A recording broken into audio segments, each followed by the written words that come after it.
check the drains of the kitchen drains? Did I check the drains? Yes. No, I'm not a plumber. Are you familiar with a child by the name of Millie Place? You also familiar Yes. with that child? Mm-hmm. Did you actually meet with Millie or examine Millie on November 17th of 2015? No, And why is that? I don't mean to be funny, but she wasn't dead. Hi, this is Kimberly.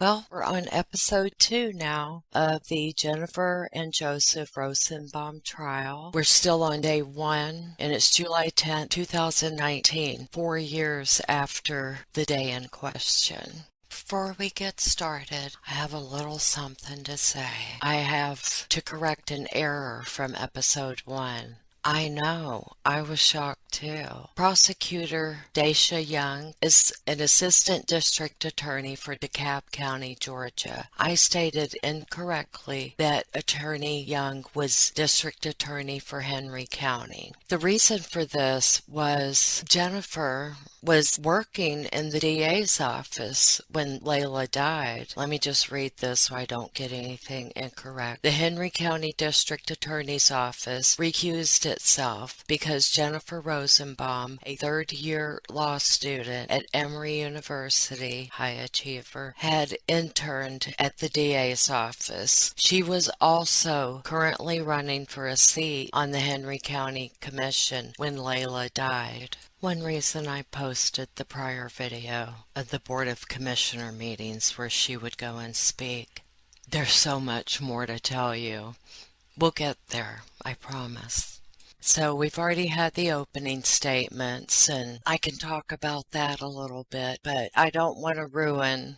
Well, I don't want to run my mouth about today's installment, other than to tell you that there were several coughers in the courtroom, hacking and coughing. It was like a ER waiting room, ear piercing. I have done my best to cut these coughs out, but of course, if they cough while someone is yakking up on the stand, I hope and pray that it's at the point that I just so happen to be pausing or something, like Miss Mull. Her infamous long dramatic pauses. So there's not much I can do about these coughing people besides try to lower the volume of that tacky, phlegmy hack. Some of them, yes, I've been able to cut out completely. It's more than one person. At first I thought it was just this one man, but no, there's some women, and let's not talk about that anymore. Fuck, I'm back to saying, I should be addressing the citizenry, did I say that right? Who have shown up to testify. The citizenry who have shown up to testify. And so that I don't ruin things for you, I'm just going to casually mention a few things. I hope. I do it. It's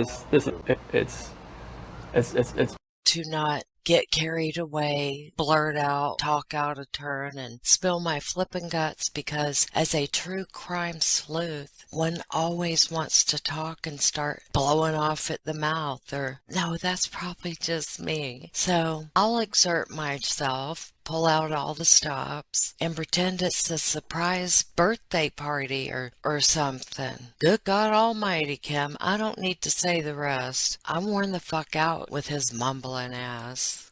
Ms. Bull, in her opening statement, claimed Layla's injuries were due to rough play and Jennifer's rescue efforts the night she died. Attorney Skull, fuck out of here with your bullshit. Seems to me where she apparently slammed Layla, that poor little baby, all over the house. Those are my words and no one else's. Please don't misunderstand. I honestly don't mean to sound so crass, but wait until you hear about all of her fatal injuries and the harm and damage and trauma and miseries she inflicted on this precious baby. She was totally out of control. That's all I can say. This went on from the beginning. that she began to keep these children until the fatal ending. Don't tell me nobody saw anything. Yes, I know. I need to shut the fuck up so y'all can watch the testimony. There's always the timestamp. Those of you that are bitching at me and rolling your eyes, I see you. Wait a minute, just a little bit more bitching, and I hope I'm not telling too much stuff. Y'all let me know, okay? Not just from Tuesday, November 17th, 2015, which also happened to be Jennifer Rosenbaum's 27th birthday. Yeah, and she was headed out to a Henry County Commissioner's meeting, of which she was running for public office. You see where we're going with this? Yeah, well, I don't want to tell you too much, but you probably heard all of that in the opening statements. I can't anymore with that, between listening to it and cutting out pauses and just over and over. But it's okay, because I love this trial. That's not what I'm saying. I'm just overwhelmed from all that paparazzi bullshit. Paparazzi-ness. I'm just worn the fuck out from his marbling ass. Just talk plainly. Pronounce your... But never mind, because people tell me, well, isn't that the pot calling the kettle black? Shut up. You can't pronounce words either. Tomato, tomato. Fuck off. Why don't you all fuck off? Why don't you all fuck off? Yes, I can. I choose to pronounce them in my own unique way. Fuck off. So, if Layla's injuries, her fatal injuries, were from injuries, both fatal and non-fatal, were from just being a child and playing, and from Jennifer not knowing how to do CPR, which is bull because she was in the military. Don't tell me she didn't learn at least basic CPR. You have to be able to save your fellow soldier if you're out in the middle of nowhere. But the arrest warrant just contradicted that. It said, specified, indicated, reported, declared, asserted, and just screamed the fuck out that that poor baby, that child, that 2-year-old Layla Marie Daniel died from abuse. Period. They just said she died from abuse. Period. None of this damn foolishness that Jennifer has created and weaved, and what a tangled web we weave, Jennifer. And despite my saying all that, I really will keep an open mind throughout this trial. We've not even finished day 1 yet, Kimberly. Pull back a little bit. She made a poor attempt, several poor attempts to cover her tracks. And it doesn't even make sense, and it's outrageous. And this poor child just had injury after injury after injury. No. You don't, when you're 2 years old, you don't break your own arm, you don't break your own leg, and you don't do a lot of shit that was done to her. Sorry, I'm getting too far ahead. But I must say, if you watch the video of Jennifer, the one that I put up last, and if you're studying this case, you should have. But I liked that girl very much. Of course, she hadn't done anything yet. I just wonder what went wrong. Well, gotta watch the case. We'll find out, right? But you heard the opening statements from the last video. The Rosenbaums are facing 49 charges in this trial, including murder, abuse, and assault. We do know now, in extremely simplistic form, we are all gathered here because Jennifer Rosenbaum had said Layla was choking on a piece of chicken strip or some shit like that, and that she was unsure how to do CPR, and that's why she died, and they never abused Layla. It's the truth, lied attorney Mole. Lied Dull, Mole, also blasted the media, saying it had sensationalized the case and made wild claims or something like that. If I quote her, I'll have to first take a long dramatic pause and then say, now, and then another long dramatic pause and then say, isn't it true? Another long dramatic pause. Shuffle papers because I lost my place and I'm ill prepared and oh, long dramatic pause. And then she says, or I say because I'm imitating her, if I show you the written statement you made, will it refresh your recollection? Another long dramatic pause. Oops, y'all haven't heard her question a witness yet. Oh well, I'm sure you saw some of that shit in her opening statement.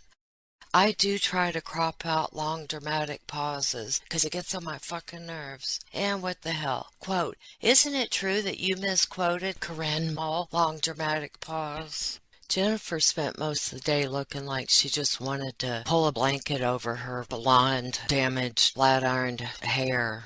Disappear. Yeah, we also wished you would disappear. Vamoose, make yourself scarce. Cease to exist would be ideal.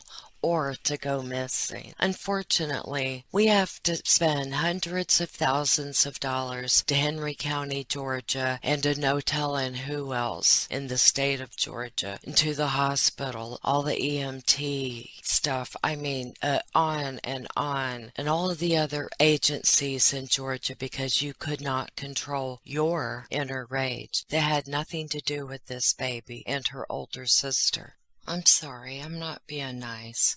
This really isn't like me. It's what happens when you go to Watts Island. I want to blame it on that and not my own shortcomings. And we'll get more into this as the trial goes on. I'll let the witnesses tell their tales, of course, and I'll make it all smooth and uninterrupted with cutting out the long pauses and stuff. And I do not cut anything that's relevant to testimony out. Sometimes the television camera will go black momentarily, or just, I don't know, I think the guy falls asleep and the camera goes up in the air to the ceiling, and just stuff like that. That's not me, okay? So, yes, I'll let the witnesses tell their tales, and when the trial is over, I will dig into her, meaning Jennifer Rosenbaum, her background as much as possible. There are a few things that were not introduced at trial that I would like to touch on. Now, I sound like Mrs. Mull. Now, let's put on our thinking caps, fellow gumshoes. This is quite the involved trial. I'm happy you've chosen to study it with me. Let's get on with the trial. Much love and peace, as always. Thank you for listening. Everybody's believing that, oh, they are just this big, happy family. Oh, woe is them. These babies, oh my God, she's lost a child. We need to gather around her. A facade. Question everything. That's why you're here. It's not a decided matter, much as the press would like to make it out to be. It's not a decided matter until you say it's a decided matter.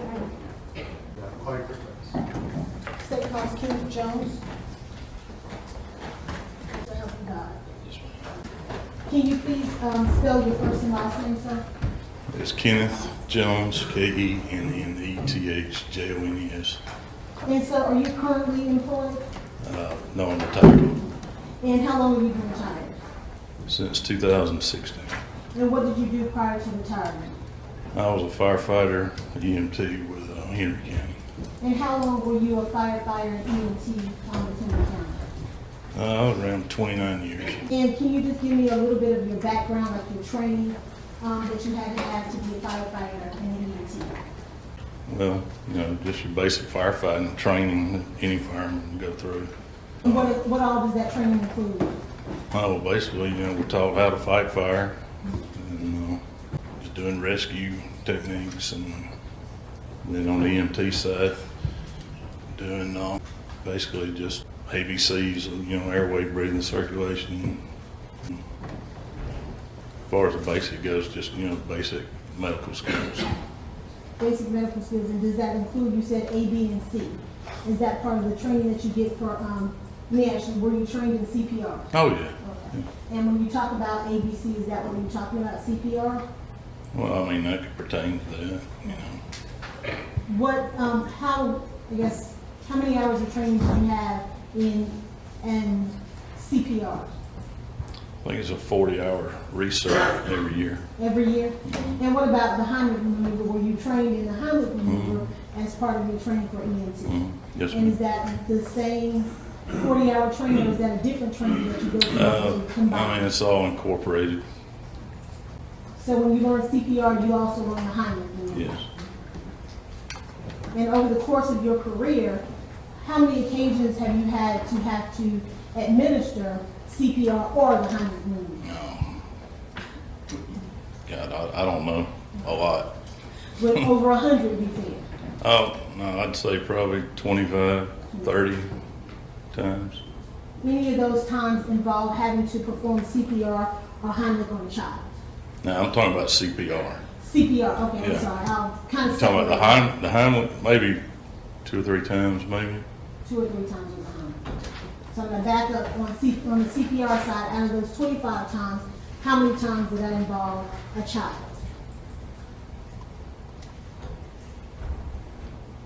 Maybe 4 or 5. And do you recall the situations that caused you to have to go perform CPR on children on those 4 or 5 occasions? I mean, like what caused it, what happened to them? Yeah. It could be anything from an automobile accident to some kind of trauma from, it's really hard to say. I can't remember. Any, in the Heimlich maneuver, you said about 2 to 3 times? About how many times did that involve a child? Maybe 1. And on that one occasion, were you able to, what are you trying to, I guess, Clear the airway. What are you trying to achieve when you perform the Heimlich maneuver? Just clear the airway. Okay. And were you able to clear the airway on that one time that you performed as a child? Well, I really don't think there was anything there, but, we still had to, go through the motion of doing it. And what was the result of that particular child? Did they have to go to the hospital? Did they survive the incident? Yeah, they went to the hospital, but I don't remember the outcome. And throughout your 20 plus years as an EMT and firefighter, did you work a certain shift at all, or did it just vary? It was 24 on, 48 off. And were you on duty on November the 17th of 2015? Yes, ma'am. And do you recall what hours you were working on that particular day? Or How was many? that all 24 hours? It's 24 hours shift. At some point in time, did you get a call to the location of 1521 Lincoln Terrace? Yes, ma'am.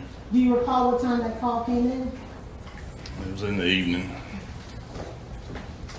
And I know it's been a while.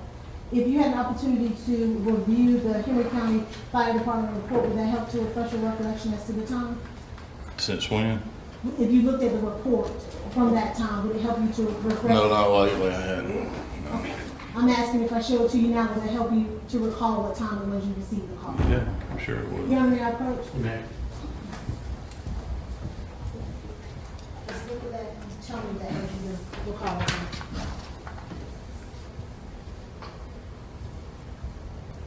And without reading it after you're done, let me know if that helps. Yeah, it's around 6 o'clock, so that sounds about right. Thank you, sir. And what was the nature of that call? It was a person choking, I believe. Did you know the age of the person at that time that the call came in? Yeah, I believe they said it was 2 years old. Yeah. And what do you do in preparation to go out to that call? If any? I mean, once we get dispatched, we get in the truck and go to the call. And on the way over there, we're thinking, well, what are we going to need? And basically, we're on the engine, so we don't have everything that the ambulance has. So we've got a med bag, an AED, which is a defibrillator, and oxygen. And that's what we went into the house with. And when you arrived to the house, do you recall how long it took you to get there? To the call? Yes. Well, it's on the report right there. It shouldn't have took more than 5, 7 minutes. 8 minutes maybe. And when you arrive to that location, what do you do? First of all, let me ask you, are you alone or are you with anybody else? No, me and my lieutenant. There's just 2 of us on the engine. And what's the lieutenant's name? Brian Gibson. And are you the driver or is Lieutenant Gibson the driver? No, I'm the driver.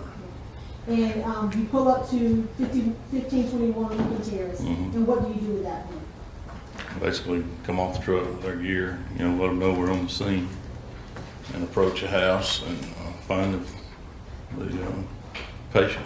And when you say let them know, you're talking about like your radio? On the back radio, to yeah. Dispatch, okay. Mhm. And when you arrive to the house, is the door open or closed? I assume it was cool. I really don't remember. Were you able- We didn't have any trouble getting in. So. That was my question. Were you able to make entry? Yeah. And when you got inside the house, can you tell me what you observed?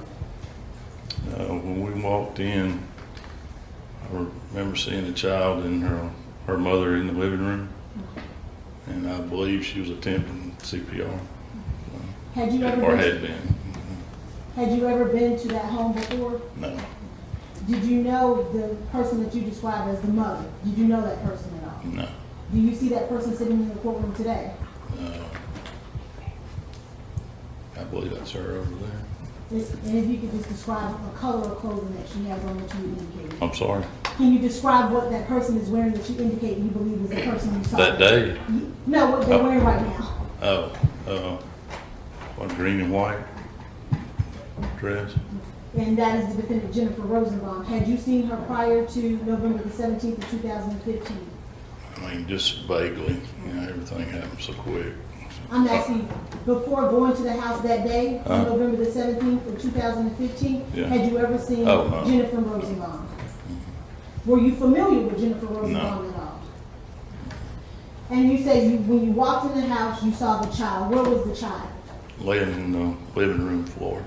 Do you remember if the child was dressed or undressed? I want to say she had a diaper on, maybe a shirt. It's hard to remember because once we took her to the ambulance, then, of course we removed her shirt. If there was one on her, I just know there wasn't one once we got to working on her. And so when you get inside the house, you said when you entered in, it appeared that the defendant, Ms. Rosenbaum, was standing over the child. Well, she was right there with her. So. Is the child laying on the couch, on the table, on the floor? In the If you can floor. recall. She was in the floor. On the floor. And if you can recall, was Ms. Rosenbaum standing up? Was she kneeling down? Was she sitting down? I think she had gotten up when we were there.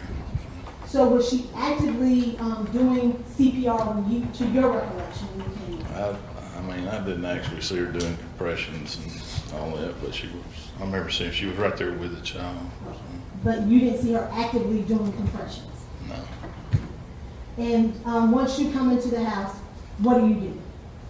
Well, basically, Brian, my partner, takes the child and he starts checking for an airway obstruction because that's what the call come out as, choking on a piece of food.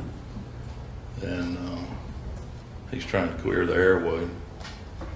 And basically, I believe Rescue 13 called out on the scene. When they did, we didn't even have time to break our bags up, and he just grabbed her up and we took off to the truck with her. Did you ever have any conversation with the defendant, Ms. Rosenbaum, when you No. got into the house? No. Did she say anything to you that you can recall at all? No. And you said that Lieutenant Gibson began to check the victim's airway. Mm. To your knowledge, was there any obstruction found by him? Not that I'm aware of, no. Did you see any vomit or any food particles around the child when you were there? No. And you said you barely got able to open up your equipment. Mm-hmm. Did you ever at that point touch the child or do anything to her? In the house? Inside the house? No, Brian had her. Okay. Did you observe her when Lieutenant Gibson had her? Yes. What did you observe at that time? She was unresponsive, And when you say unresponsive, what does that mean? unconscious. Was she breathing? We wasn't sure, we were assuming that she wasn't. So, And did you check for a pulse? I believe Brian did, Do yeah. you know whether or not there was a pulse? I don't think there was. Your Honor, I would object to him testifying to what he thinks, he testifies to what he knows or doesn't know. He doesn't know. He needs to state he doesn't know. All right, same objection. This is one of speculation. Yes, sir. I'm gonna run. How long were you inside the house, once you arrived? Let me back up. You said that Lieutenant Gibson checked for an airway. And what else did he do while you were inside the house that you observed? Well, he would have been checking for a pulse, checking the airway, but he was the one doing it, not me. So I'm not gonna sit here and tell you, yes, she did have one or she didn't have one, because he was the one with his hands on her. I'm standing there observing. So You observed him checking for an airway, checking for a pulse. Did you observe him doing anything else? no, by that time we were going. A lot of this was happening in motion. I understand. I Yeah. know it's happening Yeah. full speed, not Yeah. question by question as I'm asking. Yeah. I understand. Do you recall if he did anything else? Inside the house? Yes, sir. No. At some point, do y'all leave outside the house? Yeah. Where do you go? We're going straight out the front door, going to the ambulance.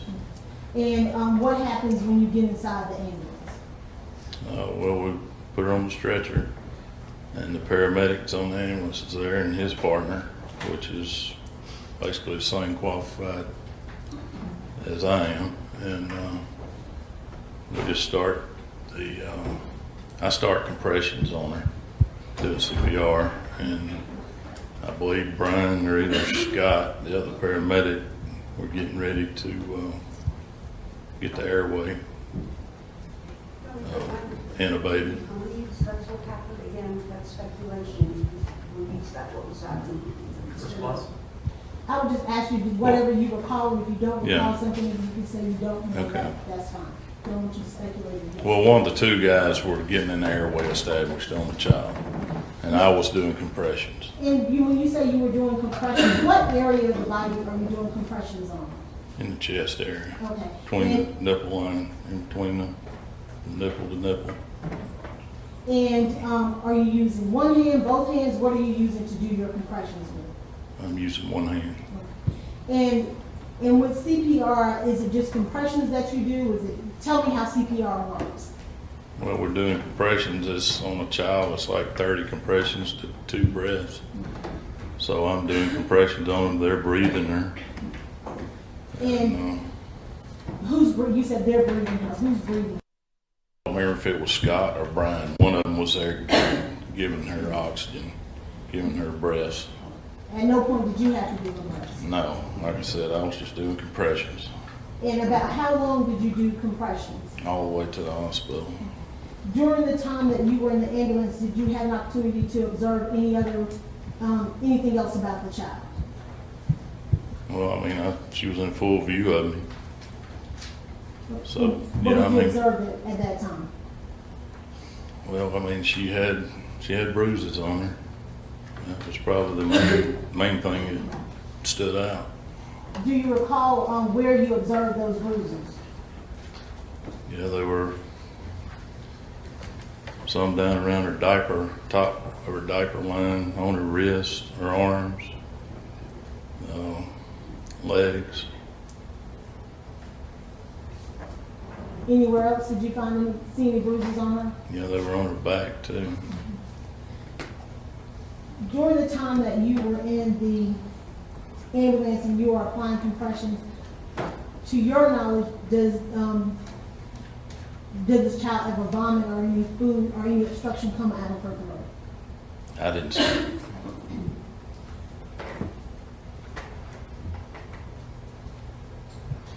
I'm going to show you what's been marked as State's Exhibit number 1 and previously shown to defense counsel. Do you recognize that? Yes, And what is that? bruising on her back. And is that the child in the way you saw her on November the 17th of 2015? Pretty much. And is that a fair and accurate depiction of what you observed? Yes. I ask the State's Exhibit number 1 be entered into evidence. Any objection? Take one piece of paper. And may I publish it, Judge? You may. All right. Yeah. That's what you said, is that you saw her doing compressions on the child. Well, I saw her over her. What did you say in your report? Yeah, I said I saw her saw the mother over the child performing CPR in the living room floor. Thank you. Yeah.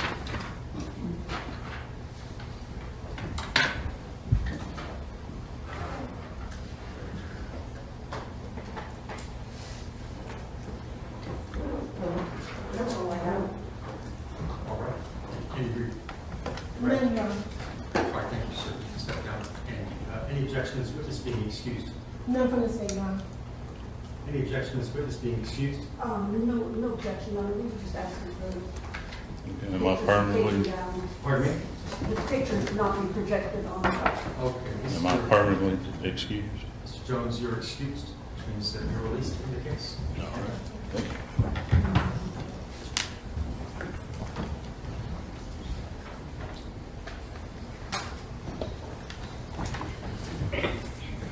State will call this next witness.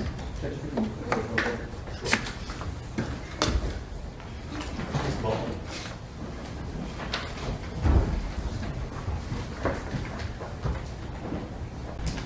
Okay, there are a couple of things that come up. First is, I want to remind any members of the press who are here that they're pursuant to Rule 22, the order that was issued, that there is to be no use of recording devices while the judge is outside the courtroom.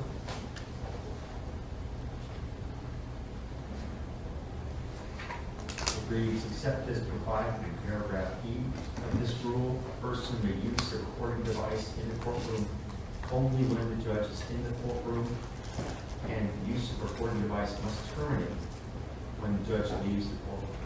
I just want to be sure that everybody is abiding by that prohibition that's contained within the rule, because it's been brought to my attention there was some concern about whether or not that was being followed. Is everybody abiding by that?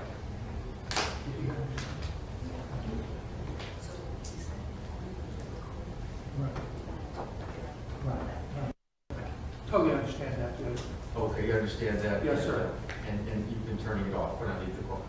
Yes, sir. Well, I actually just turned the camera back over here when we took a break, because we are streaming, and so I didn't want them to think, when I cut my camera off, it messes up our stream, so I turned it towards just over here, So away from the well of the court.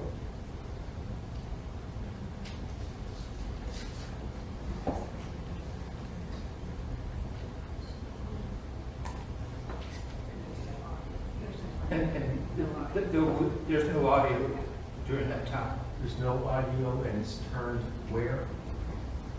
Just like this right now. It's just showing that part of the courtroom where just the benches, not up there anywhere of the well of the court. I can't see what you're... I'm sorry, it's so small. But my picture would encompass like this to back over there. The first row over here to back over there. It's not showing any person? No, sir. Not anywhere up here. It's not showing any person, and it's not picking up any audio, No, sir. and so it's effectively terminated. I believe that to be substantial compliance with the rule, and find that to be acceptable. All right? Okay. Right. That's number one. Number two, there's been a concern raised about a juror in the front row on the left who, according to the state,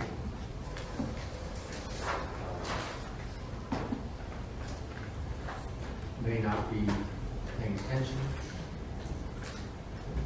Is that what I heard? Yes, that was a concern from the state that the one of the jurors on the front row has not been paying attention and has had significant portions of hearing previously.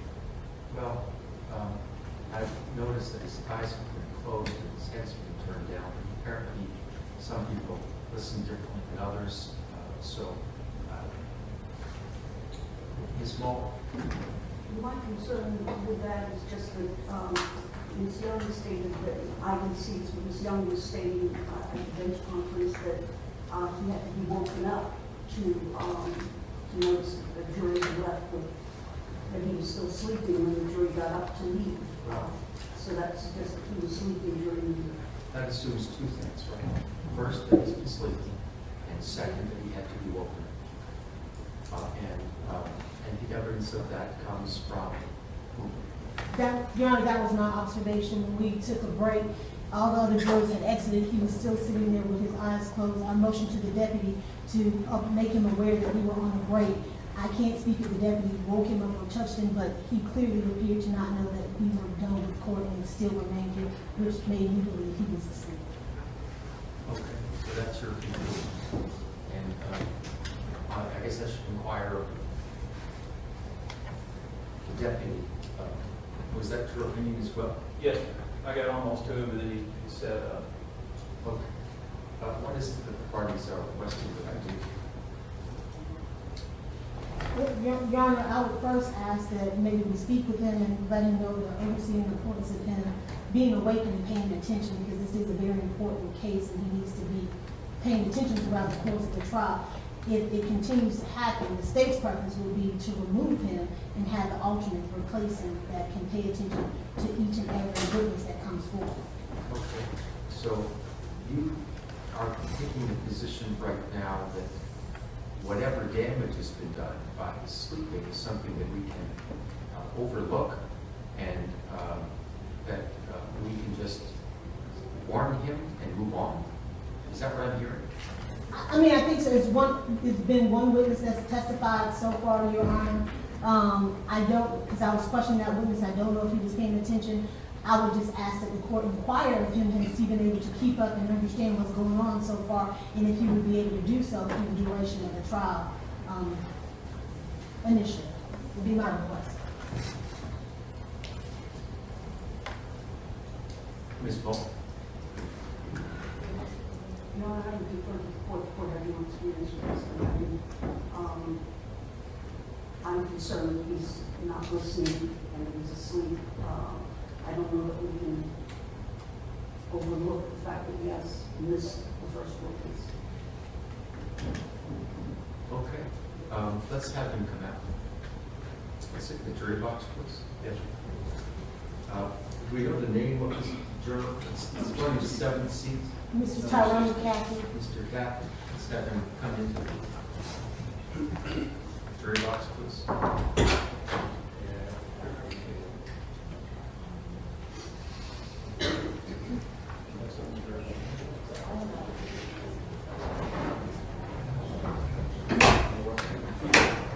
Right there, please, just have a seat.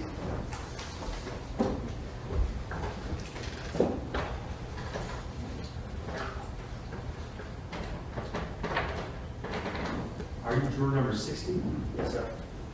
Okay. Sir, there has been a concern raised that you are sleeping during court. Is that correct? I don't think I'm sleeping, I just have a hand on my head. Okay. And there was a concern raised that you had to be awoken in order to leave the jury box. Is that true? No, I was already woke, I was just sitting there. Well, there is, obviously this is an extremely important case. Frankly, any case that we're trying is an important case. And we're going to need you to be paying attention. You understand? Yes or no? Okay. Thank you. You can step back into the jury.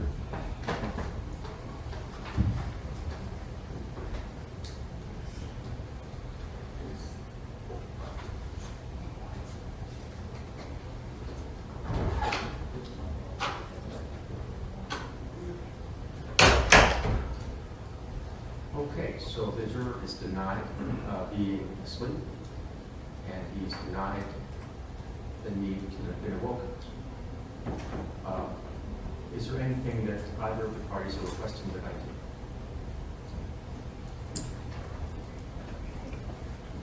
do? Not at this time, no. He's denying it. As an officer of the court, I know what I observed, but he's denied it on the record, so Your Honor, I would just say you can just pay close attention to him throughout the rest of the trial. All right, then we'll go ahead and ask the, are we ready to proceed? Yes, sir. Then let's go ahead and have the jury come back out to the jury box. Judge Franklin, do you swear or affirm that the testimony you shall give in this matter will be the truth, the whole truth, and nothing but the truth, so help you God? I do.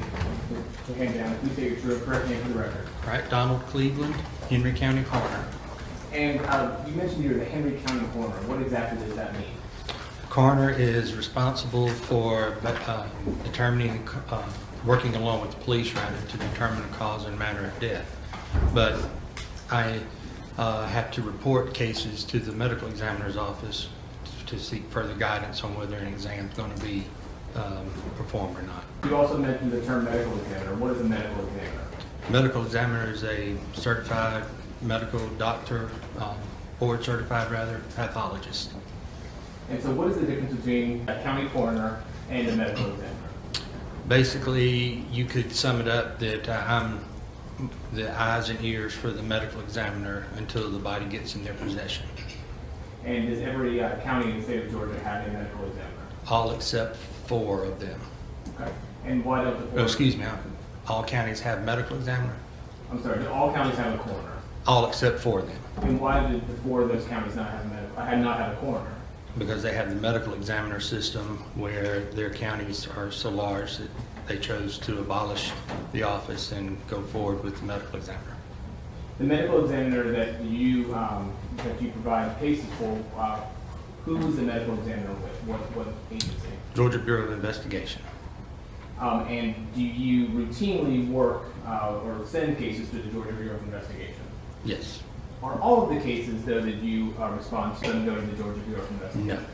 What makes that determination as to a case that goes there versus one that does not? Depending on medical history of the person, and the law says anybody, I believe, under the age of 7 is required to have an autopsy. So if a child is 2 years of age, the law requires them to have an autopsy? Yes, or the medical examiner, if the child has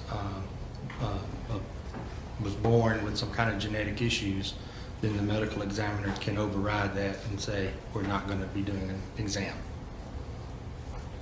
What are some of the qualifications to become the coroner in a county?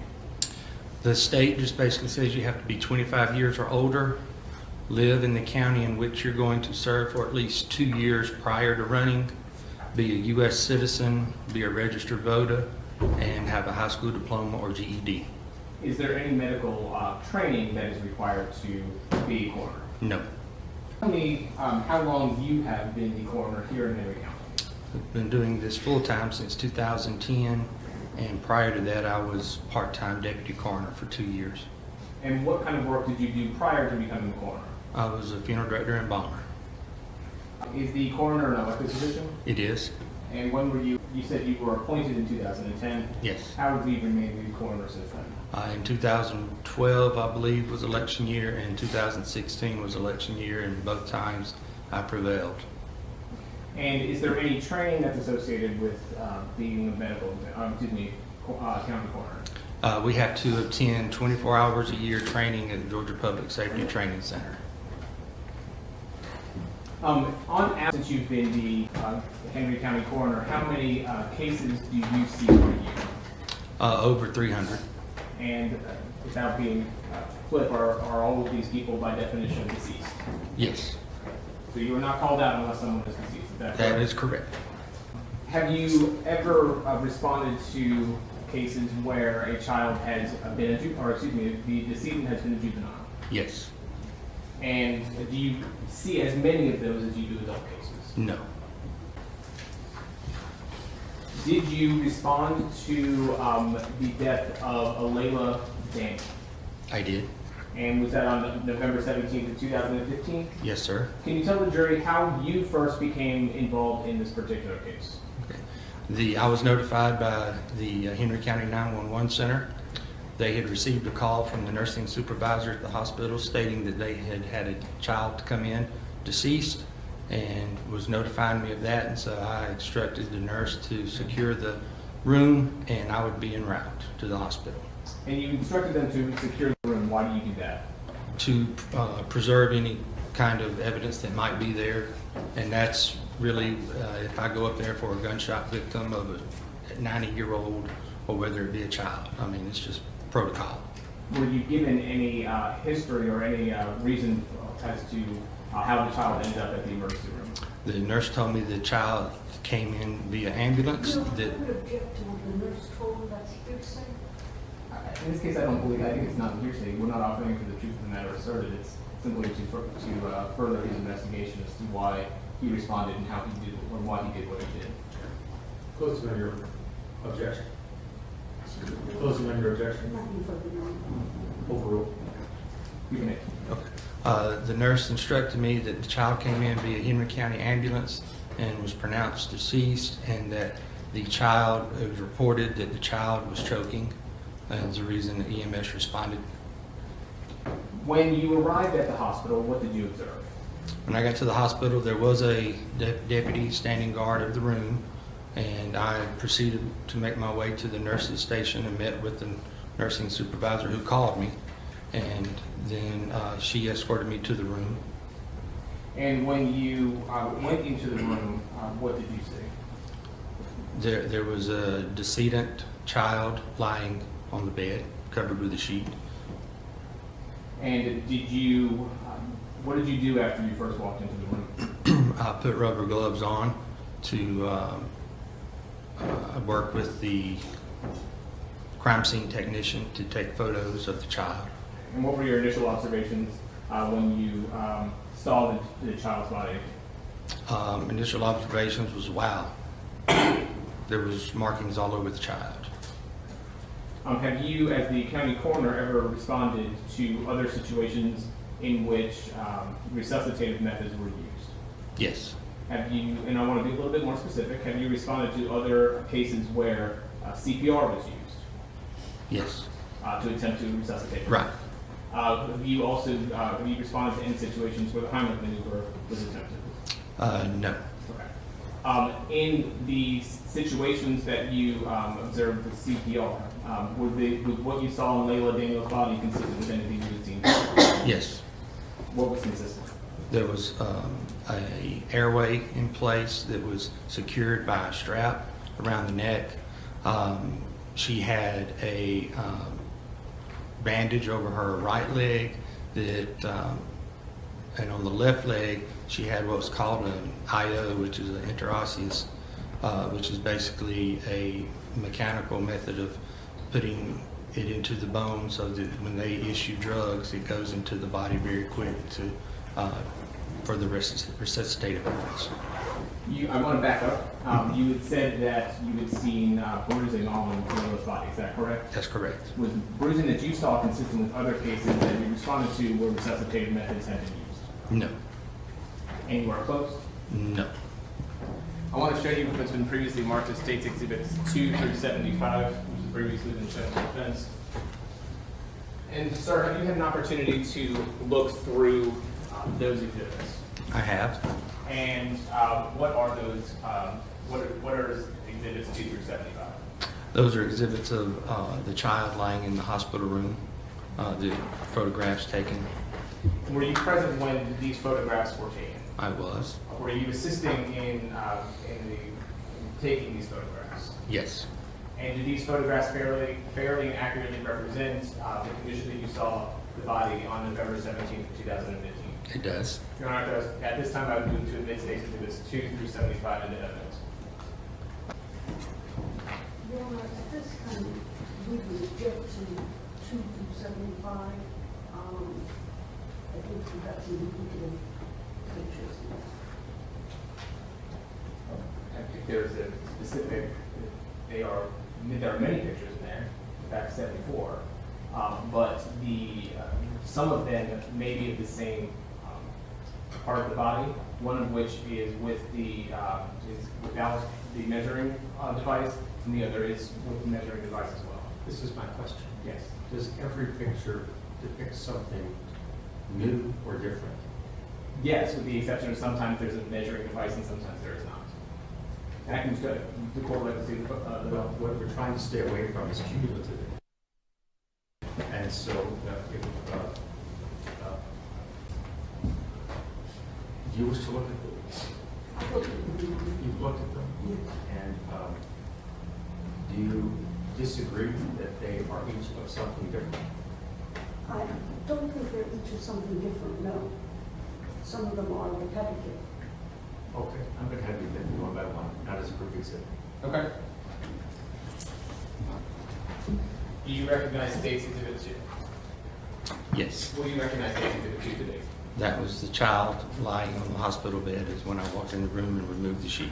Okay. And does that fairly and accurately represent the way that you observed the child when you first walked in? Yes. You know, at the time I moved to admit State's Exhibit 2. Admitted? And what are we looking at in State's Exhibit 2? You're looking at a deceased child lying there on the hospital bed with the resuscitative measures in her mouth, specifically in airway. We have 2 EKG pads, and there is a AED pad on the upper right side of the child. And then on the legs there, you have the bandage, and then on the right, on the left leg, the pink color is that interosseous, the IO. Okay. And there's actually a pointer in there if you want to point to some of the things that you just talked about. What are the items that you just spoke about? Right there is the airway that is used for resuscitative efforts. This right here is a Velcro piece that is used to hold the airway in place. Right there is the AED pad attached. Here are the EKG pads. Here, right here is the bandage covered leg, and there is what's called the interosseous. Okay. And is this kind of an overview picture that you take at the very beginning? Yes. I'm going to show you State's Exhibit 3. Do you recognize State's Exhibit 3? Yes. What do you recognize State's Exhibit 3 to be? That is another overall shot, but this one shows more of the pediatric AED pad on. Okay. And is this this image closer than the initial overview photo you take? It is. And does this fairly accurately represent what you saw Layla Daniel on that day? Yes. Can I move to admit State's Exhibit 3? The objective sentence is going to be cumulative, it's the same picture. Overall? Admitted? So, what are the things that we see here in this particular image? Again, here's a more definitive view of the AED pad, and then again the airway, the EKG pads. Okay. And earlier you mentioned bruising. Do you see any examples of bruising in this particular image? I do. I see some right there. I see some here and here, and some there, and I see some over here. And does the glare make it a little difficult to see some of those? Yes. I want to show you what's been marked as State's Exhibit 5. What do you recognize State's 5 to be? This is a more definitive up-close shot of the placement of the airway tube. And does this fairly accurately represent the way you saw Layla Daniel that day? Yes. Your Honor, at this time I move to admit State's 5. Admitted? It's fine. And what are we looking at here? A more up-close shot of the airway, and then there's some mucus right there. Okay. I want to show you State's 6. What do you recognize State's 6 to be? This is going to be the right side photo of her lying on the bed, of the facial area of her body. And it's fairly accurately represents Layla Daniel on that Yes. day? Your Honor, I move to admit State 6. State 6 is admitted. And what are we looking at in State 6? Right here, we're looking again at the airway tube placement, and then the pediatric AED pad, and then we have some bruising going on right there. And what part of the body are you referring to when you say, when you were pointing to some bruising that you observed? That's going to be more so on the upper left side of the chest area. And am I accurate when I say up this way? Yes. Okay, so kind of almost near my shoulder? Yes. All right. I'm going to show you state 7. What do you recognize state 7 to be? This is going to be the left side of the child. Okay. And does this fairly accurately represent Layla Daniel? It does. Your Honor, I move to admit state 7. State 7 is admitted. And what are we looking at on this picture? The opposite side of the picture showing the placement of the airway tube. Okay. And in this particular photo, do you see any, can you start to see any injury in the head area? Not right off my camera because of the glare. Okay. We'll get to some other photos. Stage 9. What do you recognize stage 9 to be? This is a facial shot of the left side of her face. Okay. And this fairly accurately represents what you saw that day? It does. I move to admit stage 9. Admitted states 9. What are we looking at here? Here, again, some mucus there, and there were some markings here that were scales placed to get a definitive measurement of it.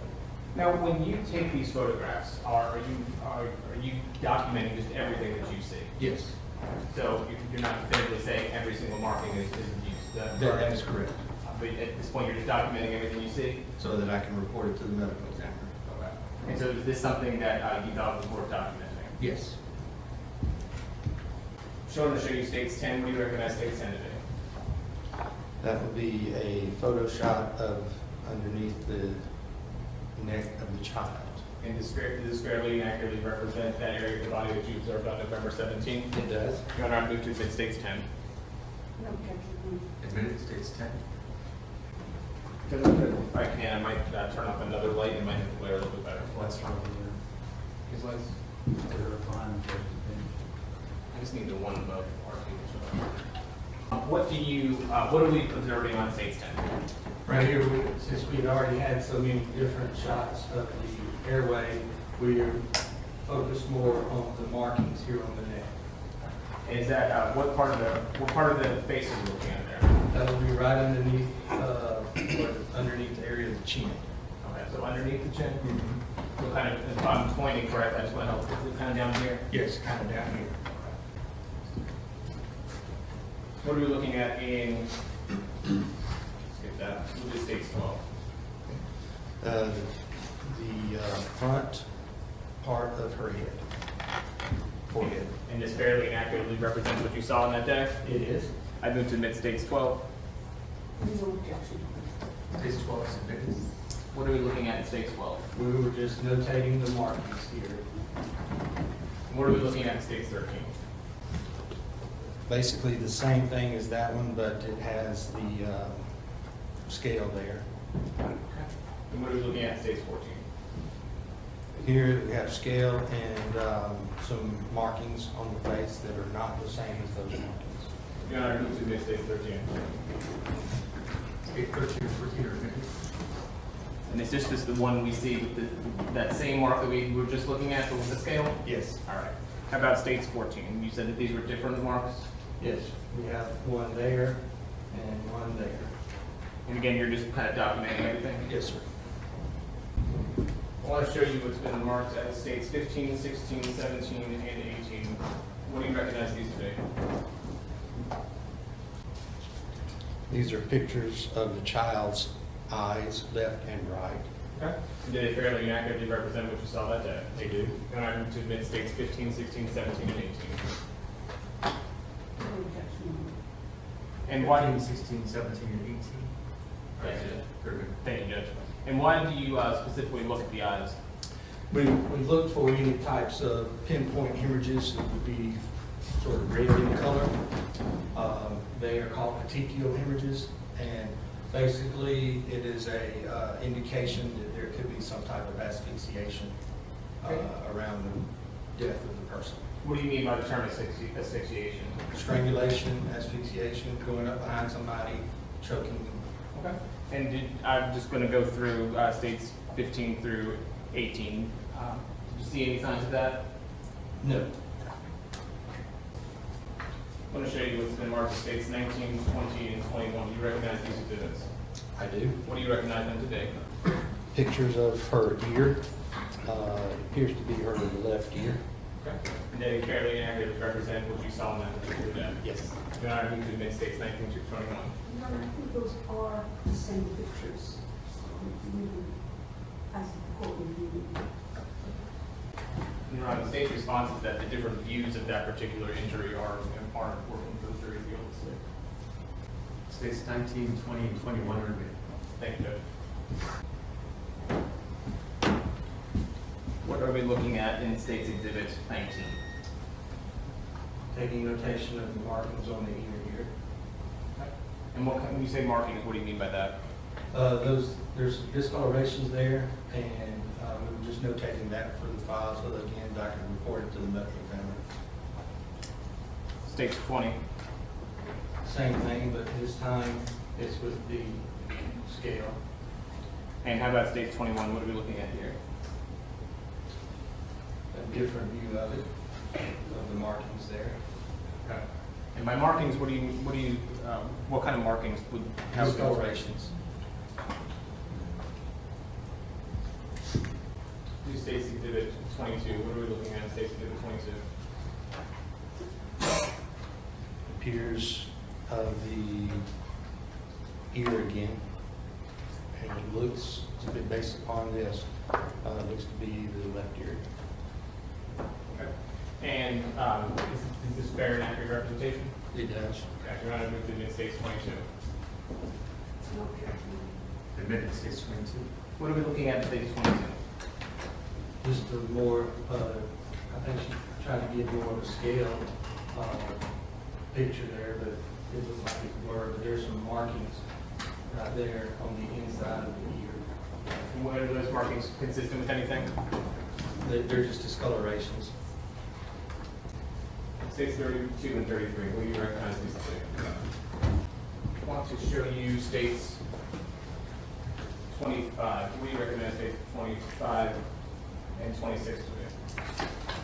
This looks to be the scalp of the child, and there are some markings there that were documented. Did it fairly accurately represent what you saw that day? It does. Can I move to admit States 25 and 26? States 25, 26 are admitted. And what are we looking at in States 25? There's some markings here and there. And what part of the body are we looking at here? Again, from those pictures, it looks like to be in this area here. So you are pointing to what area of your body? Around the scalp area here, the occipital region. To the top of your head? Mm-hmm. All right. Around, rather, not like occipital, more in the back. I'll show you what's been marked in States 27, 28, 27, 28, 29, and 31. Do you recognize these? I do. And what do you recognize in the state? Photos of different discolorations on the body. Do these fairly and accurately represent what you saw on November 17th? It does. Your Honor, I move to admit States 27, 28, 29, and 31. They're admitted.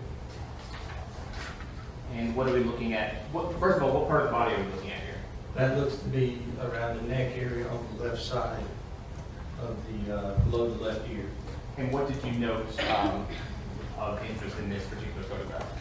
The discolorations there. I think that like this whole area here and in there. How about States 28? What are we looking at in States 28? A more close-up shot of those markings. States 29. Again, scale markings. And States 31, what are we looking at in States 31? What part of the body, I should say? That's going to be around the right side of the mid-chest area. You have your electrical defibrillator pad, and below it, we were documenting the markings here. Okay. Photos taken of the left side here. These fairly accurately represent what you saw on November 17th of 2015. Who does? Your Honor, I move to admit states 32 and 33. No objection. Admit 32 and 33. What are we looking at? What part of the body are we looking at? In this area right here, and we have some bruising going on there and here. Right, and just so the record's clear, when you say right here, what part of the body are you pointing to? Left side, Left side. What part of the chest are you pointing to? around the nipple area. Was that above or in relation to the nipple? Where was the bruising that you saw? It's up above it, probably, I don't have a scale there, so we'll just say a half inch, maybe. And then you have some bruising here, and then underneath the left arm over there. And when you have responded to other situations where CPR has been used, do you ever see bruising on the side and upper part of the chest like that from CPR? No. State's Exhibit 33. What are we looking at in State's Exhibit 33? Looking at markings of the bruising below the nipple line, over on the left side, again, underneath the forearm. So we're getting closer to the armpit, is that correct? All right. I want to show you what's been previously marked as State's Exhibit 34. What do you recognize State's 34 to be? The left side of her torso and her left arm. Okay. Does that fairly accurately represent what you saw on November 17th of 2015? It does. Your Honor, I move to admit State's 34. Admitted. States 34. And what are we looking at in State's 34? We were notating some markings there, with more so the left arm, how there was discolorations on that arm. I'm going to show you States 36, 37, 38, and 39. What do you recognize these to be? Pictures of her right arm. And they fairly accurately represent what you saw on November 17th of 2015. They do. Your Honor, I move to admit those exhibits.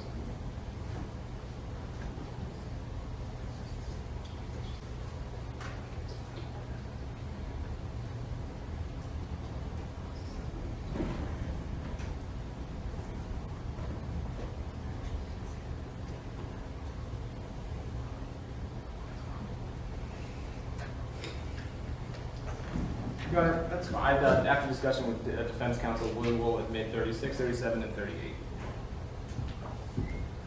All right. Any objection? 36, 37, 38. Admitted. What are we looking at here in States 36? Well, a couple of things. One, we wanted to make sure we got a picture of an armband, definitely identifying because we were there for it. But you have some markings here and some markings up here. Okay. And what arm are we looking at? That is the right arm. What are we looking at in States 37? You were looking at the inside of the right hand when we were documenting the bruising there. And so what part of the body were you just pointing to? That would be right here. So on the palm, correct? Palm of the right hand. All right. What about States 38? We were notating different markings on the right arm on the underside of it. If I neglected to ask you already, about how long after Layla was pronounced dead were these photographs taken? Approximately an hour and a half.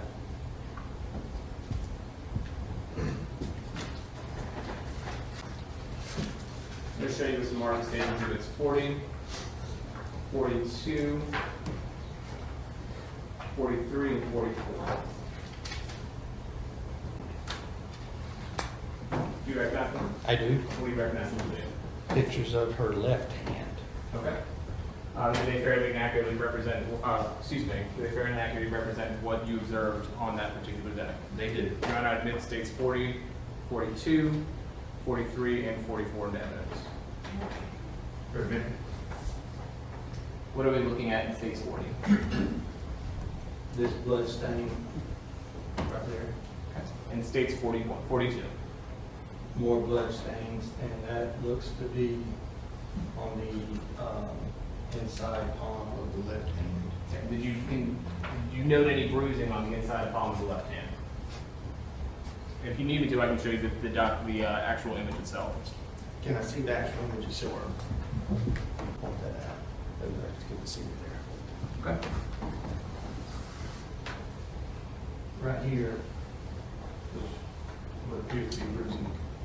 And is that the same general area as the other hand that you observed that same similar? Yes. Yeah. On the palm. Yeah. States 43, what are we looking at? Appears to be some type of blood stain there. Okay. And again, you just documenting everything you see? Just documenting. States 44, what are we looking at? The markings right there and with the scale. I am going to show you what's been previously marked as States Exhibits 45, 46, 48, 50, and 50. Do you recognize these documents? I do. And what do you recognize as today? Pictures of the abdominal area. Do they fairly accurately present what you saw on that particular day? They do. Honor to admit States 45, 46, 48, 50, and 51. Permitted. What are we seeing in States 45? There's the navel, 2 EKG pads, markings there, and markings there, and there. Do you also see any areas of discoloration in the skin? Yeah, discoloration in the skin, yes, there, and there. How about any discoloration that would be lighter in color? Lighter in Yes. color? Maybe this there, based upon lighting. Okay. How about States Exhibit 46? What are we looking at? More discolorations there. It was next to the EKG pad.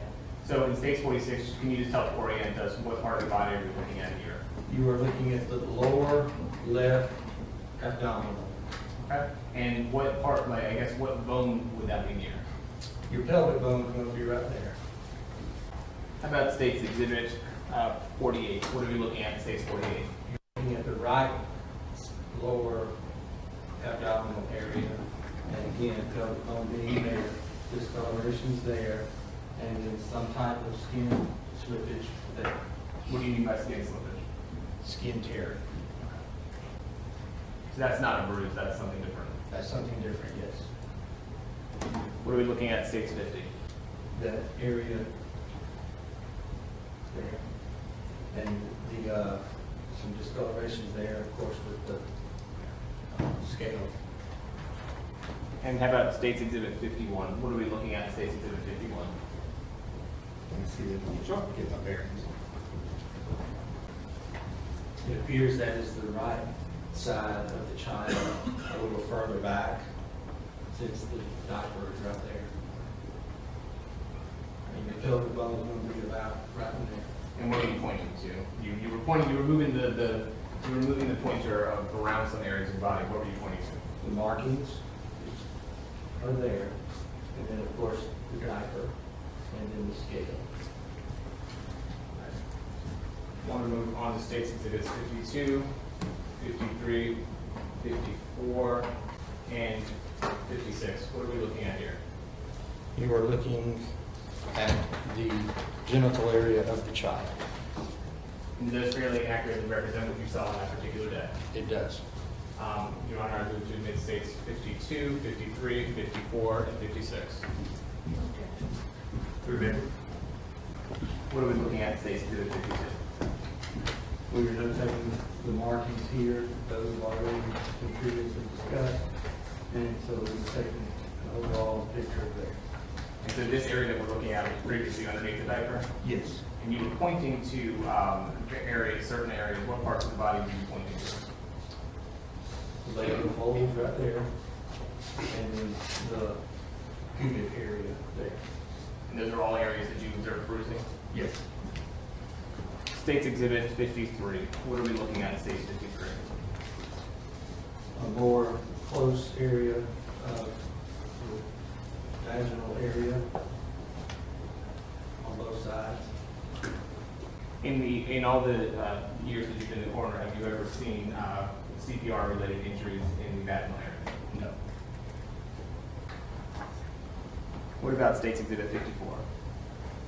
That is on the inside portion of the right leg.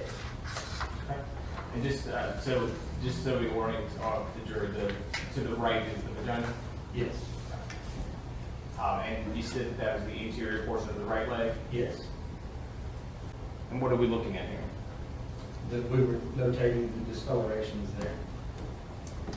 What about State's Exhibit 56? What are we looking at in State's Exhibit 56? The discolorations there. And is that I guess what's the angle of this particular shot? Standing over the child on the bed, rolling her leg toward me. So are we looking at her from the back side at this point? The picture was taken, yes, on the back side. State 75, what are we looking at in State 75? The rectal area. That fairly accurately represent what you saw on that particular day? Yes. Your Honor, we could admit State 75. Okay. And what are we looking at in State 75? We were notating the discolorations there. I can move it down, sorry. Notating the discoloration. Was there anything about the anus that stood out to you in particular? No. As the coroner, did you have any concerns about any dilated anus? No. Did you personally have any concerns about possible sexual abuse during your investigation? No.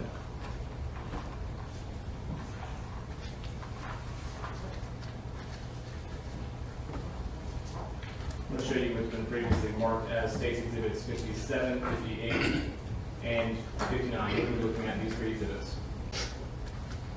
We're looking at the lower legs, or the mid leg down. And that's fairly accurately represents what you saw on that day? Yes. Your Honor, I move to admit States 57, 58, 59. Okay.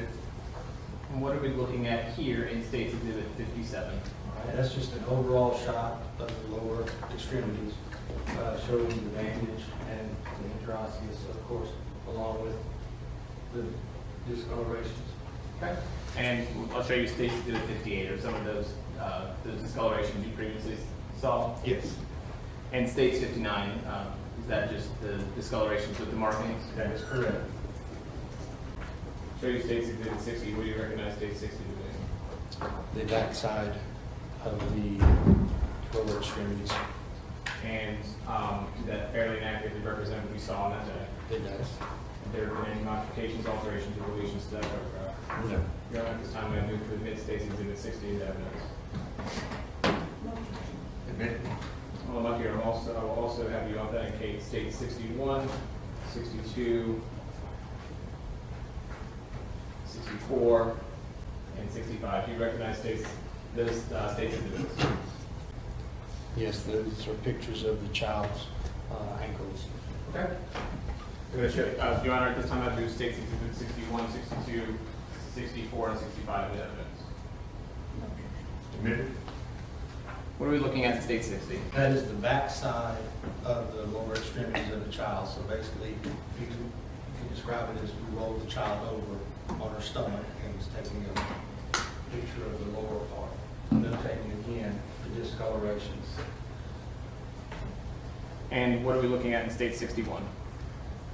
That is her left ankle. And in State 62, what are we looking at? And I can bring it up to you if you need to do. No, that's the left ankle, but it's more the discoloration right here. How about State 64?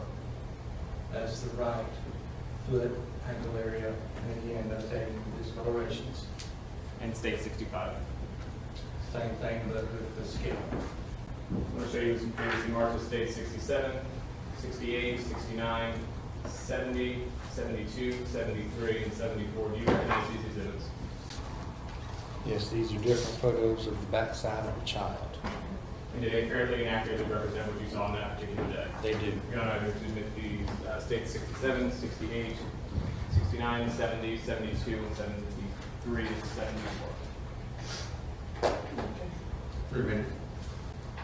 What are we looking at in states 67? That's the backside of the child, the whole back. And we were notating all the discolorations. Have you ever responded to other child deaths in your career?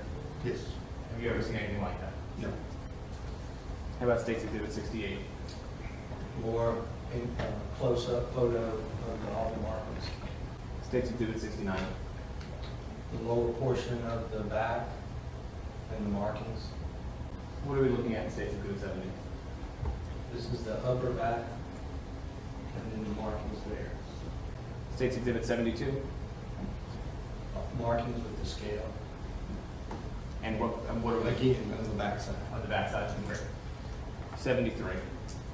Again, markings with the scale on the back, since there's the top of the buttock area. And State 74? Again, pictures of the backside. Have you, in all the cases, whether adult or pediatric, have you ever seen anything like this when a resuscitated method is used? No. Let me ask you, did you ever interact with either Jennifer Rosenbaum or Joseph Rosenbaum on November 17th of 2015? I, myself, along with 2 other personnel, went into the quiet room and met with them. And that's the first time I had actually physically talked with her. Okay. And when you walked in, what were your initial observations? It's a small room, and there was 4 to 5 people in there, and it was hot. Did Ms. Rosenbaum say anything to you? I introduced myself, and I asked her to tell me what transpired, and she proceeded to tell me that she found the child shaking in the high chair after she had come back from going and getting Millie ready, because I believe she was going to go to Ms. Rosenbaum was going to go to a commissioner's meeting. You can speak up just a little for us. I said, she said that she found Layla in the high chair shaking when she came back from getting Millie ready to go, Mrs. Rosenbaum was going to go to a Board of Commissioners meeting. And what did she say that happened after she came back from getting Millie ready? That she saw the child shaking in the high chair. She picked the child up, called 911, and performed CPR, and until the EMS arrived. And that was the history that you received from Ms. Rosenbaum? Yes, and that she was possibly choking on chicken nuggets. Did that history appear to be consistent with the examination you did of Layla Daniel in the hospital that day? Not really, no. And why do you say that? Dr. Jackson, he's not been qualified as an expert in medicine. Making such determination. I'm simply asking if it's consistent with the other, let me ask it this way. Is it consistent with other cases in which you've responded to with perhaps a similar history? No. Do you know either Jennifer Rosenbaum or Joseph Rosenbaum prior to that day? No, I do not. Have you ever heard of either of them prior to that day? No. Have you ever, let me ask you this, do you ever attend the Board of Commissioners meetings? I don't attend them personally. However, I do watch it on the internet. Okay. Have you ever seen either Ms. Rosenbaum or Mr. Rosenbaum at any of the meetings that you watch on the internet? Yes, Ms. Rosenbaum would come to the meetings, and during the public speaking session, she would get up and voice concerns. And what were your thoughts when you saw Ms. Rosenbaum giving those public concerns? I applauded her, young age and tackling the county. So.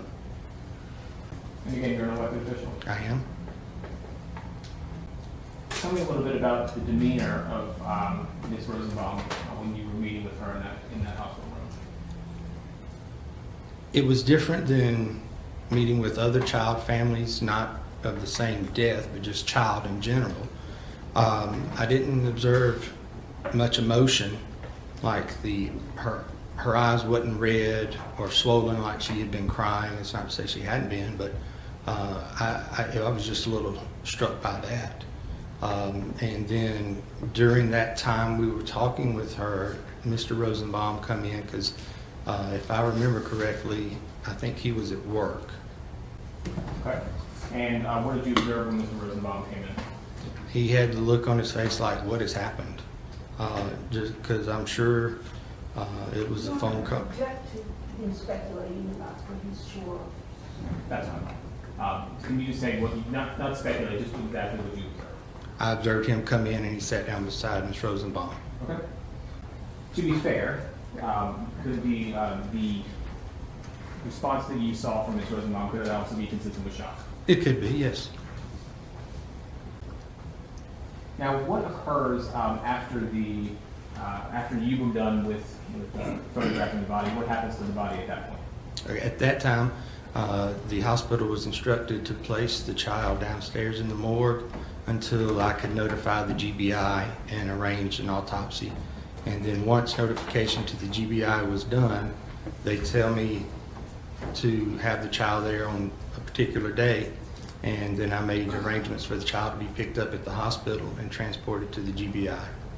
And more specifically, how did the child get from the hospital to the GBI? Do you personally take her or something? No, a transportation company that I employ as the coroner transported her. And is this the protocol that you use for all deaths where the GBI will be performing an autopsy? Yes. Do you recall the date that the body was released to the GBI? November the 18th, I think. And that would have been the day after the death? Yes, Did you attend the autopsy in this case? I did. And do you attend all autopsies? No, Why did you attend this particular one?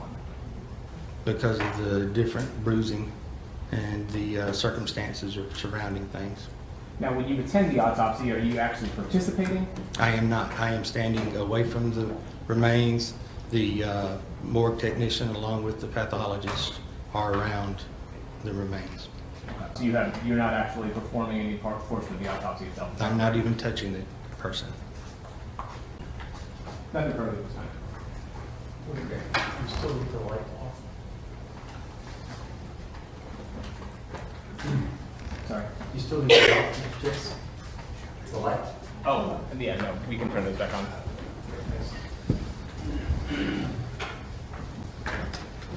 Well, when you're ready.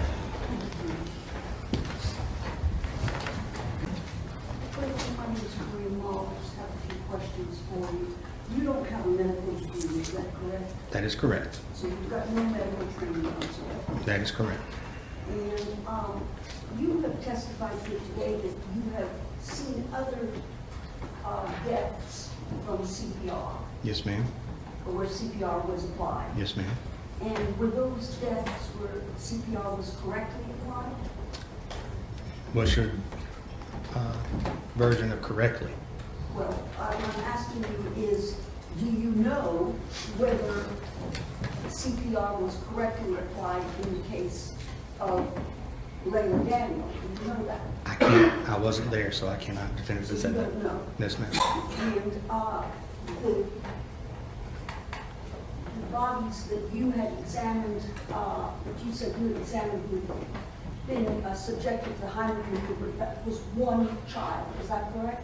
No, I have never had. I said I've never seen anybody CPR done on somebody with the Heimlich maneuver. Okay, well, let's be clear here. There's two separate things. I don't know if you know that. One is the Heimlich maneuver. Do you know what the Heimlich maneuver is? Yes, ma'am. Okay, what is that? That is where you stand behind that person who is choking and you perform to their abdominal area to try to dislodge the object. And you have never seen the results of the Heimlich maneuver, have you? On a child. On a child, no, ma'am. And you have never seen the results of CPR on a child that was improperly done, where adult CPR was performed. No, ma'am. You've never seen that. No, So ma'am. your testimony here today that this case is dissimilar from your other cases would be understandable, wouldn't it? You would have to form that opinion yourself. But clearly, you have not seen prior to this date, you have not seen a Heimlich maneuver on a child, and you had not seen any improperly administered CPR on the child, had you? No, ma'am, because I don't respond to the scenes when it's being performed. And you told Mr. Chase that this did not look like a CPR case, like the CPR cases that you have seen, correct? That's correct, yes, ma'am. Okay, and the CPR cases that you have seen were not cases where adult CPR was applied on the child, were they? That is correct. And these cases were not Heimlich maneuver cases on the child, were they? No, ma'am. Now, you basically took those pictures that we saw just a moment ago, and you just document what you see, correct? Yes, ma'am. And you saw bruising going from the pubic area on up, correct? I would say bruising from head to toe. It was not consistent bruising all the way down. The child had bruises on her legs, correct? Yes, ma'am. And had bruising on the back, Yes, correct? ma'am. Now, did you, in fact, report to the, you said you were the eyes and ears of the medical examiner, correct? Yes, yes. Did you, in fact, report to the medical examiner? I did. Not to, I'm going to be specific here, not to the medical examiner themselves, to one of the death investigative personnel that answered the phone. Ms. Lovelace? No, I called the GBI main number and reported.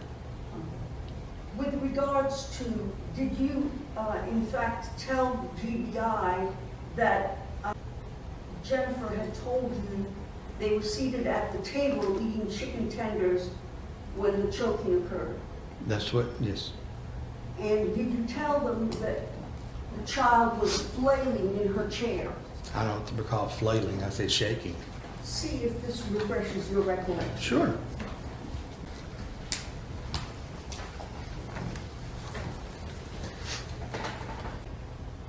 Where you wanted me to focus, Ms. Ma? Okay. If it's there, then I probably did say yes, ma'am. But you got to remember, I call in so many deaths, I can't tell you exactly verbiage. I'm sorry, this one was different, right? Any child death's different. And you did report that she was flailing in her chair, Yes, ma'am. which could account Flailing. for some of the bruising on the arms, correct? I don't have a medical degree, so you'd have to ask the doctor about that.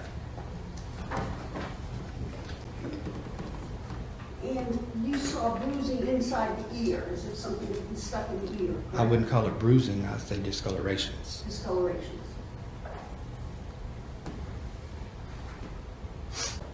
Now, you were not concerned with the dilation of the anus. Why is that?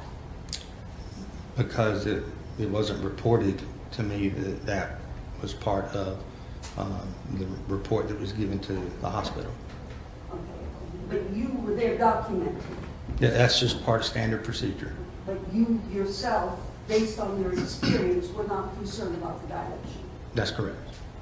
And the reason you weren't concerned is because that's normal at death. A lot of times the anus will dilate. Yes, ma'am. Thank you, that's all I have. Ms. Moore, Mr. Chase. I want to show you, Ms. Moll referenced the abdominal area, so I just wanted to go back there real quick. She said that, I'm going to turn the lights off really briefly again.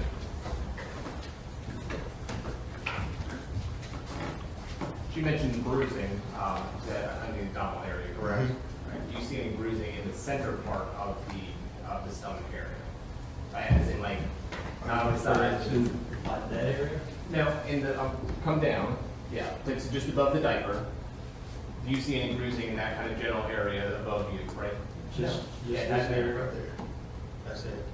Okay. You don't see, so you see it on the sides, but not in the center, correct? That's correct. I don't see anything right there. You can see. That was the only thing I had about the had regarding the projector. The flailing in the chair comment that was written in your report. Would that have been something that you, part of the history that you received from the defendant? Yeah, yeah. So that would have been Shaking and flailing pretty much are the same. But that would have been something that she told you out of her mouth, correct? It possibly could have been, yes. But we talked about before, you only respond when a person dies, correct? Correct. So is it safe to say you've never seen someone die from the Heimlich maneuver? I've never seen somebody die from the Heimlich maneuver, no, sir. And one last question, do you have any political vendettas against either defendant? No, I don't know. No, that's right. Well, because isn't it true that when you met Miss Jennifer Rosenbaum at the hospital, and she introduced herself to you, you said, "Oh, you're that Jennifer Rosenbaum," isn't that true? Yes, ma'am. If I can follow up on that briefly. Can you explain a little bit more about what you said, or what you meant by that? Because she's the one that I've seen on the commissioners' meetings when I'd watch them on the internet or over the internet, and noticed that she was the one coming up speaking during public comments. Did you have any ill will at all towards Ms. Rosenbaum when you said that particular comment? No. Ms. Mull, anything else? Thank you, Mr. Cleveland, you can step down. Am I permanently excused? Yes, either party, you have any objections? You may be excused. Thank you, Judge. Okay. Is this a suitable stopping point? Do we have another witness? We do have other witnesses, Your Honor. Well, generally, I like to keep the jurors here from 9 to 5. So if we don't have a short witness, then we can just go ahead and take our break for this evening and then see everybody back here at 9 o'clock. I think the witnesses that we have lined up now are going to be pretty lengthy, so I would say it's probably going to be Okay. All right. And that's what we're going to do. Ladies and gentlemen, we're going to take our break for this evening. We'll see you all back here tomorrow morning at 9 o'clock.